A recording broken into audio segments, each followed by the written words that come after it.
aja. Ketemu sama 4 orang kayak 3 orang kayak kalian. Bodoh aku. Baik, terima kasih. Kembali lagi bersama saya. Dalam video kali ini saya akan mereview buku ke-10 saya, yaitu tentang World Literature Non-Synchron and the Politics of the Time, atau dalam pengertiannya sastra dunia, non-sinkronisasi dan waktu politik. Tapi sebelumnya perkenalkan, nama saya Elendina Kila, NIM 1803030017, kelas A, semester 6, Fakultas Ilmu Sosial dan Ilmu Politik, Universitas Nusa Cendana, Kupang. Langsung saja. Yang pertama itu tentang sastra dunia di luar sinkronisasi. Dalam aspek estetika dan sosialnya, dimensi temporal dianalisis sebagai pengantar yang terkait dengan wacana tentang modernisasi tunggal. Pertanyaan tentang totalitas dan modernisasi perifer, antonomi filsafat Ernest Bloch, dan perdebatan tentang budaya dan politik yang intinya tentang kritik sastra setelah postkolonialisme. Non-sinkronisme menentang baik pandangan ideologi tentang sejarah dan relativisme ideologi ke berbagai modernitas yang mengembarkan betapa heterogennya kebutuhan temporalitas dan ditempatkan dalam kerangka acuan sistemik yang diberlakukan oleh akumulasi modal. Dalam buku terbaru berjudul The Ministry of Nostalgia, penulis dan jurnalis Owen Heath membuat sketsa refleksi tentang kebangkitan gelombang nostalgia di Prancis kontemporer. Dia mengamati bahwa ketidakamanan momen sejarah saat ini telah memicu kerinduan yang meluas untuk masa pengamatan pasca perang atau sebuah nostalgia akan keadaan tertindas solid, tabah, bersemangat pabrik, berlawanan dengan depolitisasi, realitas histeris dan privasitas Inggris selama 3 tahun terakhir ini. Nostalgia kontemporer muncul di resi yang melekatnya simbol dan prinsip masa lalu sebagai senjata politik untuk mengatasi krisis dan kemiskinan yang ditentukan oleh kebangkitan neoliberal ekonomi. Nostalgia memakan persepsi saat ini sebagai tanpa harapan atau tidak stabil dan tidak aman untuk yang membingungkan dan memupuk kerinduan untuk akan stabil jelas dan masa lalu yang kokoh. Oleh karena itu, hal yang menyeratkan ketertarikan pada masa lalu seringkali lalu diidealkan atau mistis tidak pernah benar-benar dialami sebagai gejala ketidakpuasan saat ini. Argumen utama penelitian ini adalah bahwa munculnya non-elemen kontemporer di masa kini yang tidak dianggap sebagai kelangsungan hidup nostalgia atau kerinduan retrospektif, sekedar tanda ketidakjelasan regresif.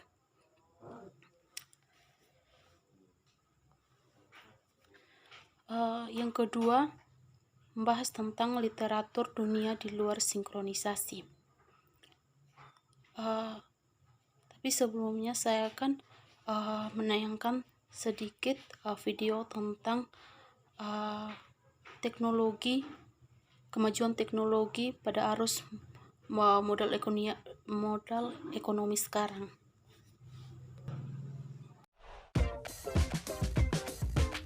Perkembangan teknologi benar-benar meningkat selama 2 dekade terakhir.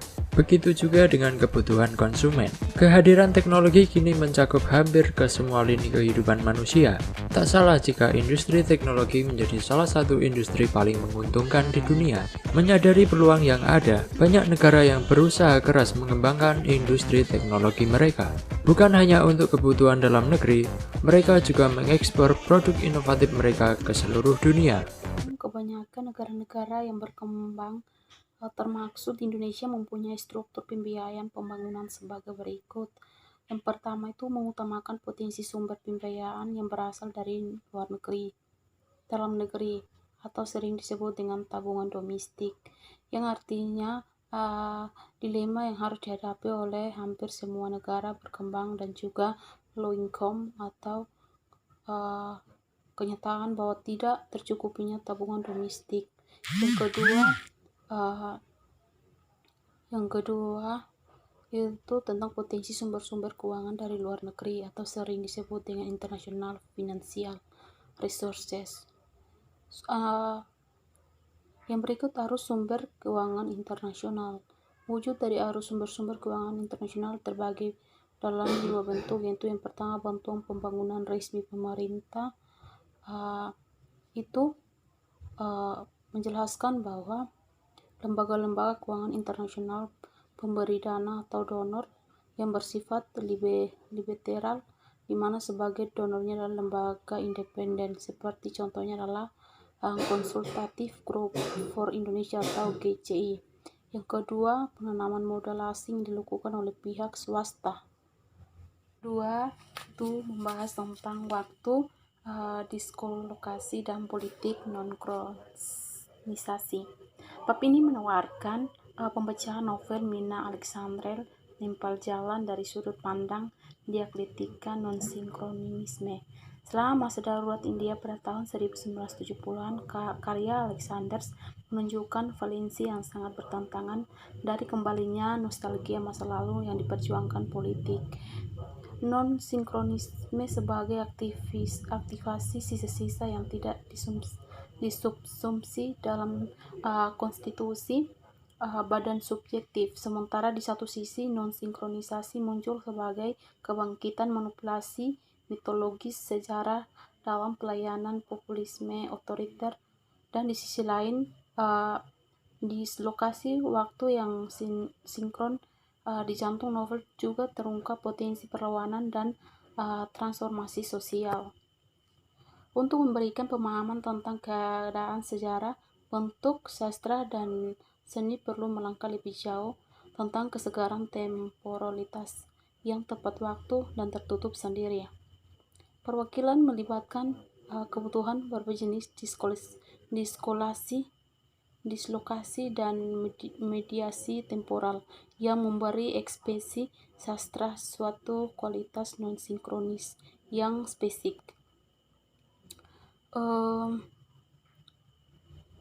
Tarlo mengamati bagaimana darurat telah terjadi banyak mitologis tetapi sedikit dipelajari. Novel Min Alexander berharga karena menantang mitologis darurat dengan memberikan representasi kritis dari upaya untuk mengubah sejarah mitos melalui dilema dan kesaksian narator. Tarlo juga mengklaim bahwa sementara penulis sastra memiliki ketertarikan untuk membangkitkan dan kadang-kadang membumbui keegerian dan kekajaman seperti itu, politisi dan partai politik dominan sama-sama ingin menyangkal realitas mereka dan menekan ingatan mereka. Bab ketiga bahas tentang the gaps, goods, dan strata sejarah. Alih-alih memproduksi setara dengan nilai tenaga kerjanya, fondasi sistem kapitalis memerlukan perpanjangan hari kerja dengan ketundukan kerja pada proses produksi nilai. Tenaga kerja kekuasaan diubah menjadi komoditas yang dapat dipasarkan. Proses ini adalah permulaan titik awal mode produksi kapitalis yang berkembang sepenuhnya karena nilai-nilai relatif yang terjadi di daerahnya.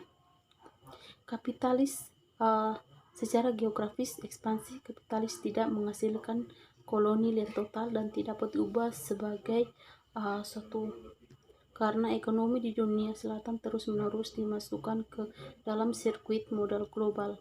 Momen berbeda dalam sejarah kapitalisme muncul berdampingan. Aliran keuangan dan zona ekonomi khusus hidup berdampingan dengan perbudakan zaman modern dan kerja terkait hipereksploitasi kerja di selatan yang digabungkan dengan kebijakan neoliberal dan berkembang ketidaksamaan. Secara geografi ekspansi kapitalis tidak menghasilkan kolonial yang tetap dan tidak dapat diubah setiap waktu karena ekonomi di dunia selatan terus-menerus dimasukkan ke dalam sirkuit model global berbeda. Mitos tentang yang berikut